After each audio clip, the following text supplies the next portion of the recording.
ተማሪ ፀጉሯን በገለጠችበት ቅጽበት ከእሷ ጋር የሚማሩ ተማሪዎች በጣም ይደነግጣሉ። በእሷ መልክም በጣም እየተገረሙ ነበር። ታዲያ እነዚህ ተማሪዎች ከዛ በፊት እቺ ሴት በጣም ነበር የሚንቋት፣ ግን ፀጉሯ ከገለጠች በኋላ በጣም የሚያምር ፀጉር እንዳላትና እሷ ቆንጆ እንደሆነች ይረዳሉ። ታዲያ ግን እነዚህ ተማሪዎች ያላወቁት አንድ ሚስጥር ነበረ። እቺ ሴት የአንድ ትንሽ ሀገር ልዕልት ነበረች፣ ግን እነዚህ ተማሪዎች ጭራሽ አያውቀው ነበር። ታዲያ ከዛ በፊት እቺ ሴት ጭራሽ ሀሳቧን መግለጽ የማትችልና አይናፋ ሴት ነበረች። መድረክ ላይ ወጥታ ራሱ መናገር አትችልም ነበር እና ተማሪዎች በጣም ነበር የሚስቁባት። ታዲያ ግን አንድ ቀን እቺ ሴት ልዕልት ትሆናለች። ታዲያ 16 ዓመቷ እያከበረች እያለ እናቷ አያት እንዳለቻት ትነግራታለች። ከዛ እቺ ልጅ አያቷ ለማየት ብላ አድራሻውን እየጠየቀች ወደ አንድ ቤተ መንግስት ትሄዳለች። ከዛ ወደ ውስጥ ከገባች በኋላ ቤቱ በጣም እንደሚያምር ትረዳለች። ከዛ እየፈራችና እየደነገጠች ቤቱ ላይ ቁጭ ትላለች። ታዲያ ቁጭ ብላ እያለች አያቷ ትመጣለች። ከዛ አያቷ ስትመጣ ካየች በኋላ አያቷ በጣም እንደምታምር ትረዳለች። ከዛ የምታምር አያት እንዳለቻት እቺ ሴት እየተረዳች ነበር። ከዛ ልደቷ ስለነበር አያቷ ለእሷ ስጦታ እንዲሆን ብላ አንድ የንግስና ምልክት ሰጣታለች። ከዛ እሱን ከፍታ እያየች ነበር። ታዲያ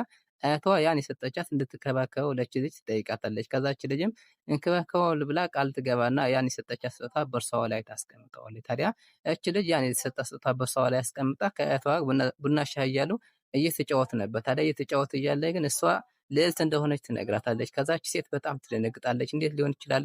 እንዴት እኔን መረጥሽ? ብላ ትጠይቃታለች። ከዛ አንቺ ብቻ ነሽ፣ ማንም ሰው የለም፣ አንቺ ነሽ ልዕልት ብላ ለዚች ሴት ትነግራታለች። ከዛች ሴት እንዴት እኔ የአንድ ሀገር መሪ ሊሆን ይችላል ብላ ደንግጣ ወደ ቤቷ መሮጥ